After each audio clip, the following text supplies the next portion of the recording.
Today we're going to make a gift for one of my family members. It's a young girl and she particularly likes butterflies. So what we're going to do is make a bowl for her. It's actually a housewarming present. I'm going to make a bowl and we're going to decorate it with decals. Welcome to the channel. My name is Jeff. I'm an Australian glass artist, and on my channel you'll find a lot of videos to do with glass fusing. Now this is pretty simple, as I said.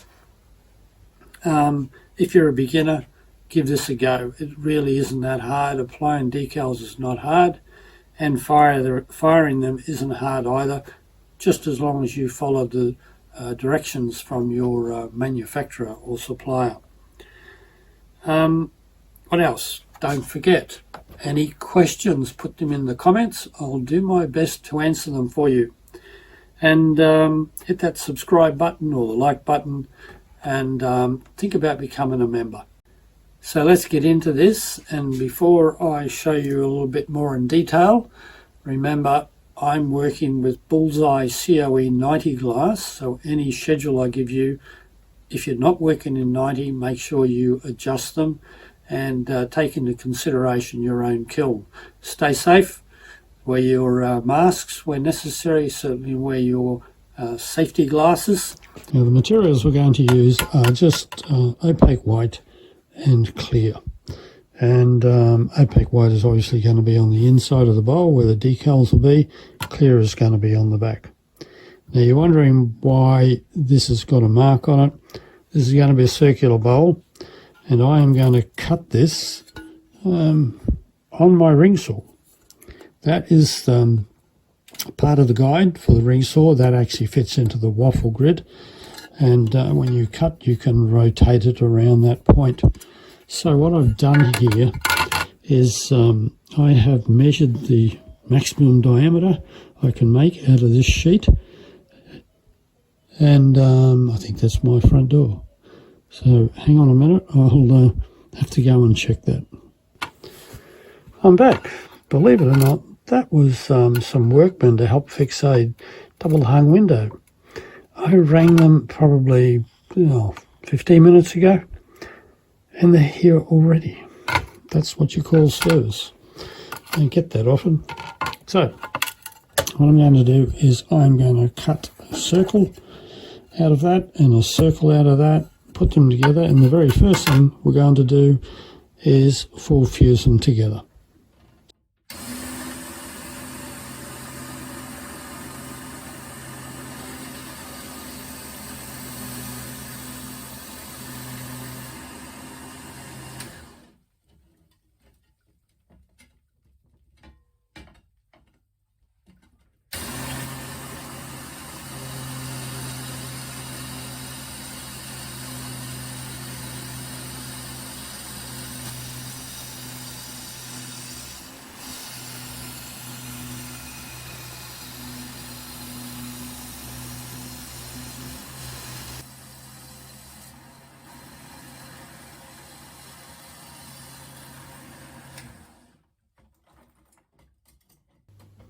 You can see I've finished cutting the two discs, so we've got the white and the transparent for the bottom. What I'm going to do next is I'm going to cut myself a square piece of thin fire, and I'm going to put that on it and mark out the circle.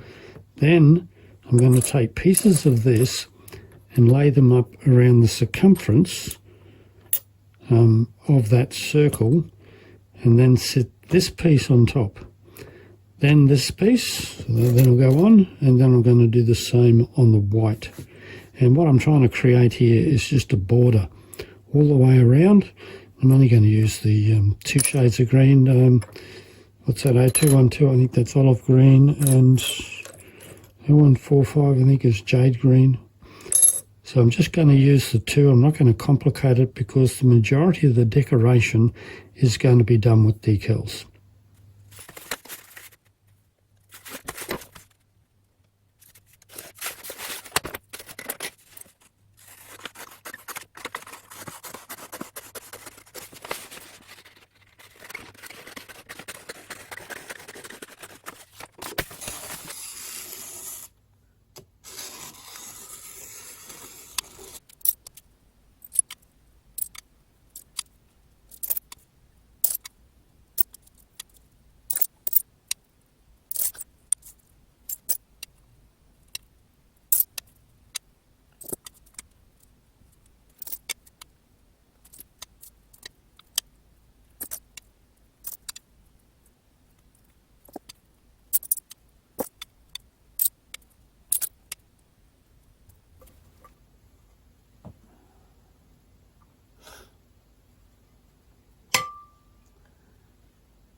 Now all I've got to do is get this in the kiln.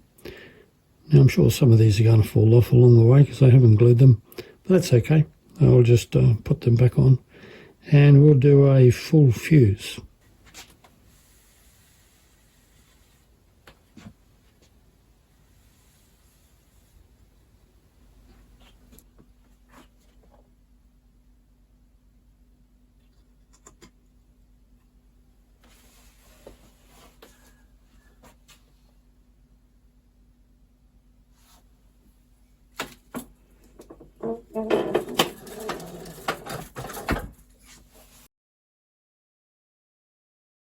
So, does it look anything like I expected? Yeah, it does actually. It's pretty much what I was looking for. And yeah, I'm quite happy with that effect. I'm not happy with a couple of other things. One of them's my own fault. I let it fuse for too long at the processing temperature, and that's because of the way I typically work. I typically have a longer hold up there than I think I'll really need, so that allows me to watch it, and when I think it's finished processing, I can then cancel the hold and then let it cool down. Well, that's fine as long as you're around when it gets to that top temperature. I set an alarm on my phone. I basically have, over a period of time, worked out how long it's going to take. But of course, I put my phone down and went and did something else, so I didn't hear it when it went off. Hence, it's a little overfused. But that's not too bad. That's not the end of the world. One of the other problems is bubbles. I'll just show you. I've got these bubbles pretty much all around the outside edge here. Reasonably large bubbles. You can see how they've well, they haven't. The white has dropped around the bubbles, but you can see them. They're very dominant, and I can't say I've really seen a lot like that before. That's a big one there. Here's what I think has happened, and I've drawn a little diagram to try and explain it. When I put this together, put that in the right spot, I put clear on the bottom, or actually I put small pieces of glass around the outside edge. Then I laid the clear over the top of that. Then I laid the white over the top of that, and then some more pieces. So obviously when this is going to melt, it's going to drop in the middle. And here's what I think happened. The clear has dropped in the middle here, but the opaque white has been slower. It's allowed some gap in here, and it's allowed air to get in here. That air, as this white has dropped down, has moved out to the edge out here, and because this is all starting to fuse together, has got trapped on this edge out here.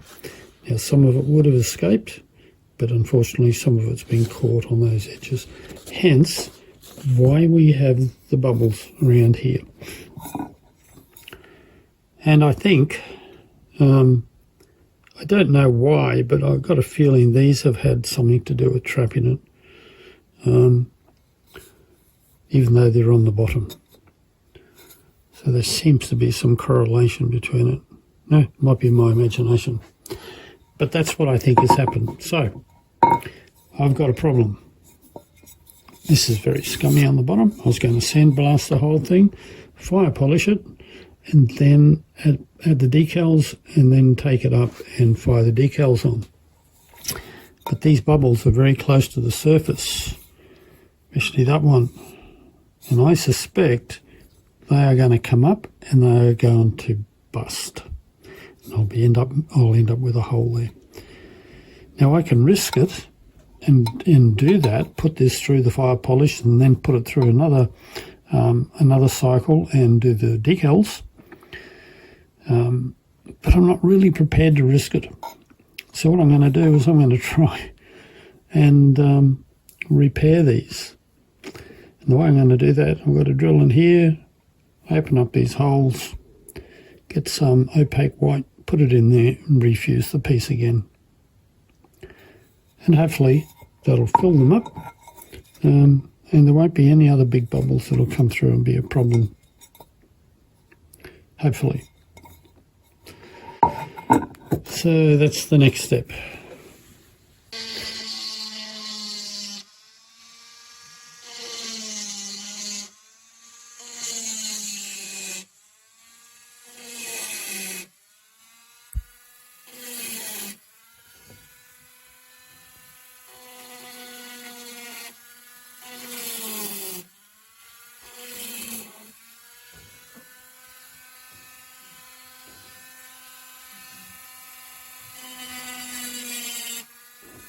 Now when I drill these holes, I made sure that I opened it up into like a cone shape, and I've gone all the way down. At least I hope I've gone all the way down to the clear without actually grinding the clear. Now I have put some small pieces of the opaque white in each hole, and I'm just going to put that now in the kiln. We'll do a full fuse again and see what we end up with.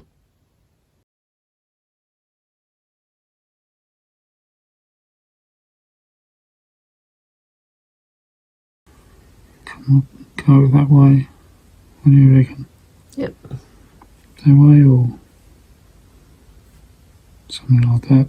That way. That way? Yep.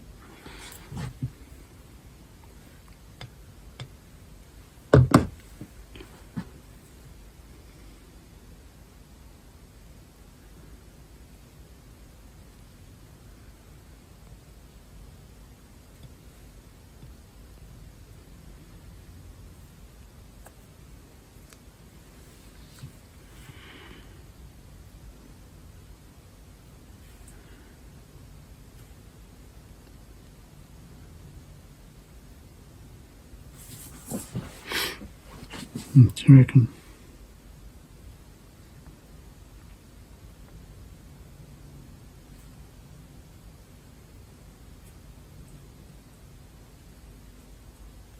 Yep. Maybe something like that. Yep.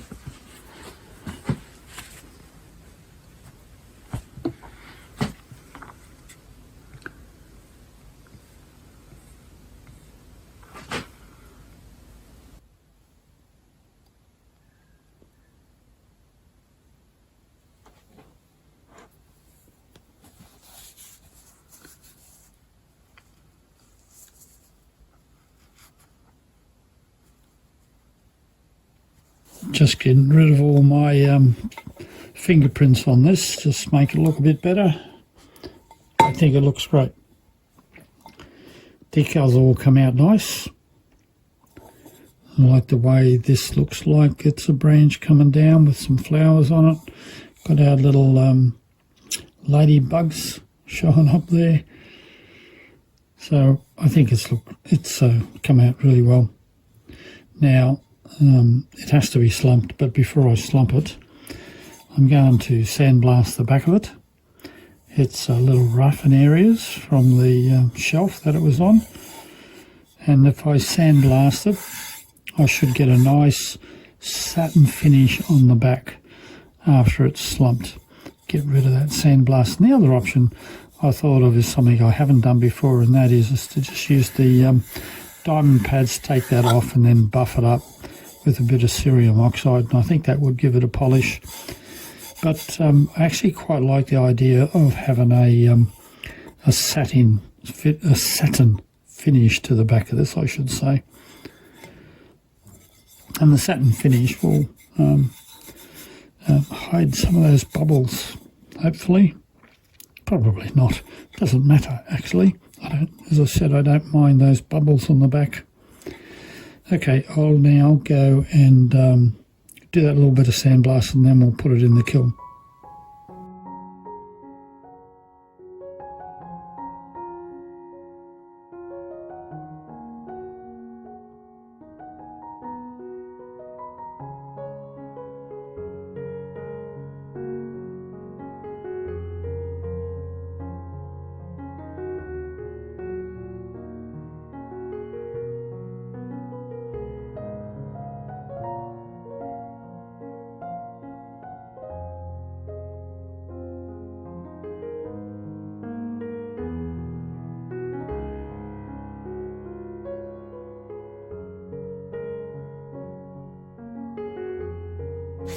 Tell me what you think. I'd really like to know. My personal opinion, I think it's turned out really well. We had a couple of little hiccups along the way, but other than that, I think it's turned out really well. I particularly like the fact that you've got a nice satin finish on the back and a nice polish on the front of it there. And the colours really stand out. It's got really vibrant colours. Those decals have turned out really nice with very vibrant colours. And I like the composition as well. So I think Anne and I did a pretty good job of that one. Now, any questions, make sure you put them in the comments. I will do my best to answer them for you. Consider becoming a member. That would really help the channel. And subscribing at least. And if you do subscribe, make sure you turn on those notifications. So many people don't. If you don't, you'll never know when I publish new videos. Well, that's it for this one. And up here you'll find a button about membership. Down here you'll find the subscribe button and the suggested video just for you. And until the next one, I'll say bye for now.